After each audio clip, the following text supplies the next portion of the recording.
எல்லாருக்கும் அனைவருக்கும் வணக்கம் சார். ஃபர்ஸ்ட் இறைகளை பற்றி சொல்லுங்கள் சார். ஹோல்டிங் ஸ்கோப்ஸு சொல்கிறோம் ஆனால் இல்லை, ஆனால் முன்னாடி வந்துட்டா ஒரு ஃபேமிலி அட்டாச்மெண்ட் தான். பாட்டியாக இருக்கட்டும், சாராக இருக்கட்டும், செல்வியம்மா, வள்ளியக்கா எல்லாருமே ஒரு ஃபேமிலிக்குள்ளே வர மாதிரி தான் இருந்துச்சு. எப்படி நாங்கள் வீட்டுக்கு போகிறோமோ அதே மாதிரி தான் இங்கேயும் வர மாதிரி இருந்துச்சு. இங்கே வந்து எங்களுக்கு ஒன்றுமே கஷ்டம் தெரியல. இறைகள்னா எங்களுக்கு பிடிச்ச வரையும் மன நிறைவாக வருவோம், மன நிறைவாக போவோம். அப்புறம் வந்து சார் வந்து பிளட் எவ்வளோ ஒரு எமர்ஜென்சியாக இருந்தாலும் பிளட்டு அரேஞ்ச் பண்ணணும், எந்தெந்த பாசிட்டிவ் அரேஞ்ச் பண்ணணும்னா சார் எங்களுக்கு சொல்லி கொடுத்துருக்காங்க.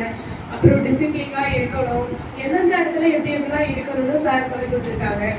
அப்புறம் வந்து இங்கே வந்தோடனே செல்வியம்மா வள்ளியக்காலாம் ரொம்ப கேர் பண்ணாங்க. சாப்பிடுங்க, வந்தோடனே சாப்பிடுங்க, அப்புறம் எதா இருந்தாலும் பார்த்துக்கலாம், அப்புறம் சார் கால் பண்ணி சொல்லிடலாம் வந்தோடனே அப்படின்னு. அப்புறம் பாட்டி உள்ளடி ஹோமுக்குள்ள வர்றப்பே எங்க ஊரை பாத்தீங்களா, விளக்குடி இதை பாத்தீங்களா, மஞ்சுளா பாட்டி எப்பயுமே ஹோம்ல கால் எடுத்து வச்சோன்னே எங்க வீட்டை பாத்தீங்களா, 30 நாள் வீட்டை பாத்தீங்களா வீட்டை பார்த்துக்கிட்டே தான் இருக்க மாட்டி.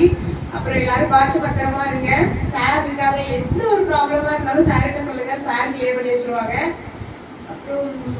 அப்புறம் பாட்டி எல்லாம் நாங்க 30 நாள் வரோம்னா இனி எப்போ வருவீங்கன்னு தான் கேட்பீங்களே தவிர என்னைக்கு முடியுது அப்படின்னு நீங்க கேட்டதே இல்லை.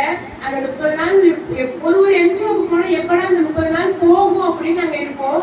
ஆனா அந்த 30 நாள் யாரா இப்ப போனுச்சு அப்படின்னு ரொம்ப ஃபீல் பண்றோம். எந்த என்ஜிஓலையும் நாங்க ட்ரைனிங் பேர் கொடுத்தோம், எந்த என்ஜிஓலையும் இப்ப நாங்க ஃபீல் பண்ணதே இல்லை. ஐயோ 30 நாள் முடிஞ்சுது அப்படின்னு இங்க ரொம்ப கஷ்டமா இருக்கு. அப்புறம் வள்ளியக்கா சொல்லாங்க, போயிட்டு ஃபோன் பண்ணிட்டீங்க போல, வீட்டுக்கு போயிட்டு ஃபோன் பண்ண சொல்லாங்க. வீட்டுக்கு போறதுக்கு 9 மணி ஆயிடும், 9:30 ஆயிடும். போயிட்டு ஃபோன் பண்ண சொன்னாங்க. இருக்கிற டயர்லாம் மறந்துட்டு சாப்பிட்டு படுத்துருவோம். வள்ளியக்கா சாரி, இனி நாங்க கரெக்டா ஒரு நாளைக்கு ஃபோன் பண்ணிட்டே இருக்கோம். தேங்க்யூ இறைகள் ஓல்டேஜ் ஹோம். Thank you sir. நினைக்கிறேன் 30 நாள் ஆச்சு வந்து நிறைய கற்றுக்கிட்டோம். முக்கியமாக பிளட் அரேஞ்ச்மெண்ட் பண்ணதில் வந்து நாங்கள் கற்றுக்கிட்டோம். எங்க கூட ஒரு நாள் தான் ஒரு 2 ஸ்டூடெண்ட்ஸ் வந்தாங்க.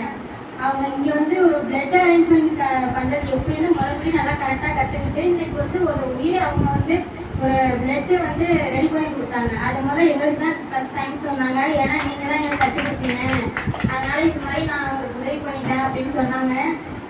அதுக்கு சாருக்கு தான் நன்றி சொல்லணும். நீங்கள் தான் சார் எனக்கு கற்றுக் கொடுத்தீங்க, அதனால இன்னைக்கு ஒரு உயிருக்கு உதவி பண்ணியாச்சு. அப்புறம் இங்கே உள்ள எல்லாருக்கும் ரொம்ப நன்றி.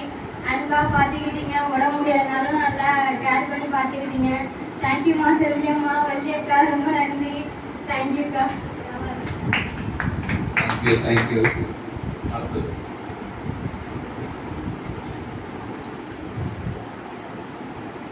தைரியம் தானே வேணும்.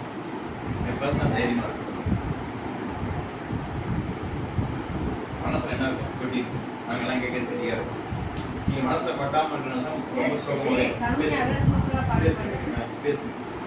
எல்லாரும் நல்லா இருங்க, நல்லா சாப்பிடுங்க, எல்லாரும் கவலைப்படாதீங்க. சார் இருக்காங்க, இதுக்கு கவலைப்படாதீங்க. சார் இருக்காங்க, எல்லாரும் நல்லா பத்திரமா இருங்க. நாளைக்கு வந்த வரைக்கும் எல்லாரும் கேர் பண்ணி பார்த்துக்கிட்டாங்க. சந்தோஷமா தான் இருந்தோம். எதா இருந்தாலும் சார்கிட்ட சொல்லுவோம், முடியலன்னா சாப்பிட்டு சொல்ல, சார் பார்த்துக்குவாங்க. அம்மா சரியம்மா உங்களுக்கும் அன்பா இருந்தீங்க. நாங்கள் போனோம், எங்களால் முடியலை, டக்குன்னு வீட்டுக்கு போயிட்டீங்களா என்னன்னு அந்த பதட்டம் அம்மா அக்கா எல்லாரும் கால் பண்ணி கேட்டாங்க. அந்த அன்பு போதும். எல்லாரும் மிஸ் பண்ணி எல்லாரும் நல்லபடியாக இருங்க. சார் இருக்காங்க சொல்லுவேன். கண்டிப்பா.